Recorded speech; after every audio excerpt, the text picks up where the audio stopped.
Chapitre 1. Le vent tourne. L'automne venait de s'installer, déposant son voile mordoré sur les arbres et son calme frais dans les matins encore endormis.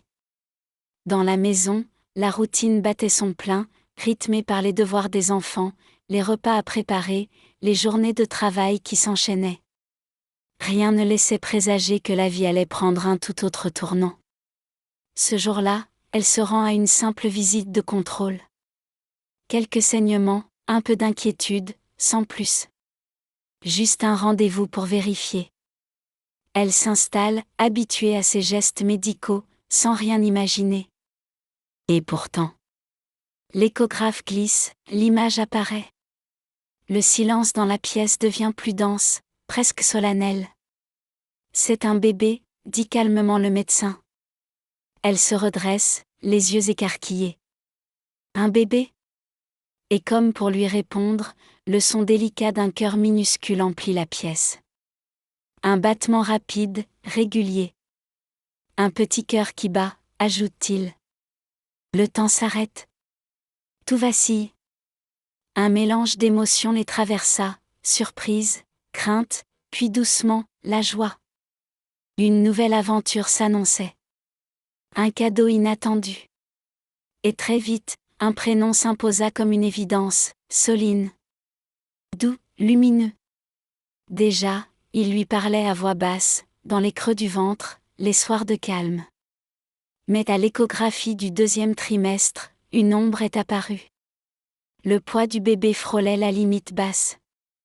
Un détail, peut-être, mais qui demanda des examens supplémentaires. Les semaines suivantes furent longues, pesantes. Puis le diagnostic est tombé, un problème de flux sanguin perturbait les échanges vitaux entre la mère et l'enfant. Soline ne grossissait pas comme elle le devait. Sa croissance ralentissait. À 28 semaines de grossesse, le ton changea. Plus question d'attendre. Corticoïdes, hospitalisation, monitoring et Doppler plus fréquents. L'avenir se suspendit aux battements irréguliers d'un tout petit cœur. Chaque jour devenait une victoire, chaque heure une attente angoissée. Le matin de la 28e semaine et 3 jours, un souffle d'espoir. Le Doppler est bon. Le médecin évoque un retour à la maison dans l'après-midi. Une bouffée d'oxygène. Le papa en profite pour amener les enfants à l'hôpital. Ils montent tous ensemble dans la chambre, les bras remplis de dessins, les cœurs remplis d'enthousiasme. Ils posent leurs mains sur le ventre, murmurent des mots doux à Soline. Ce prénom est déjà là, vivant, entouré d'amour. Mais l'équipe de relève prend une autre décision. Par sécurité, la maman restera encore 2 jours. Une décision qui changera tout. L'après-midi, alors que le soleil décline, les signaux du monitoring deviennent inquiétants. En quelques secondes, les alarmes se déclenchent, les pas précipités résonnent dans le couloir. La maman est emmenée en urgence au bloc. Elle n'a pas le temps de dire un mot. Le papa, lui, raccompagne les enfants, sans savoir encore que leur monde est en train de basculer. Sur la route, son téléphone sonne. L'hôpital. Césarienne d'urgence. Son cœur s'emballe. Le monde tourne. Il n'a jamais conduit aussi vite. Jamais couru aussi fort.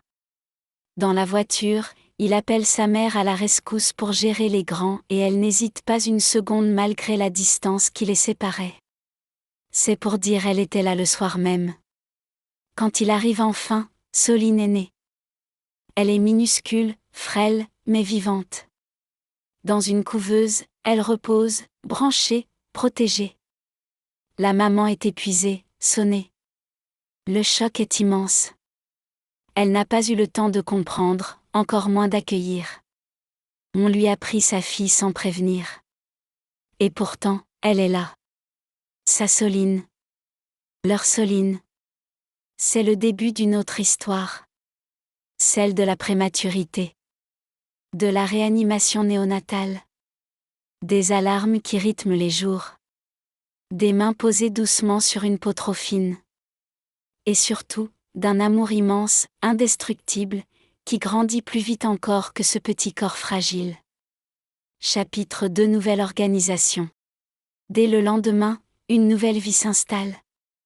Une vie entre les murs du service de réanimation néonatale, où le temps ne s'écoule plus de la même façon. Il se dilue entre bips incessants, protocoles stricts et regards vigilants. Mais au cœur de ce monde suspendu, un lien invisible, vital, se tisse, le besoin d'être auprès d'elle, l'amour pour Soline. Grâce à l'équipe soignante, il découvre le peau à peau. Le contact.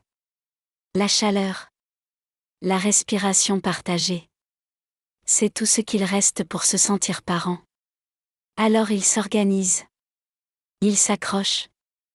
Ils apprennent à vivre entre deux univers, celui de leurs enfants à la maison, et celui de leur petite Soline, minuscule guerrière sous perfusion. Maman ne souhaite pas laisser Soline, elle veut lui apporter tout le soutien possible.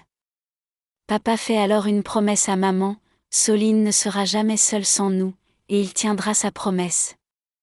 Alors ils se relaient, maman la nuit et papa la journée dans un premier temps. Chaque séparation est un arrachement. Les nuits sont longues, peuplées d'images, de doutes, de silences lourds. Grâce au congé pour enfants hospitalisés, papa peut être là, présent, actif, rassurant. Maman, elle, a pu activer son congé maternité. Une assistante sociale, discrète mais précieuse, les a guidés dans ce dédale administratif. Chaque geste compte. Chaque aide devient un soutien invisible. Chaque peau à peau devient un instant sacré. Un échange de chaleur, de souffle, de présence. Une manière de dire à Soline, tu n'es pas seule.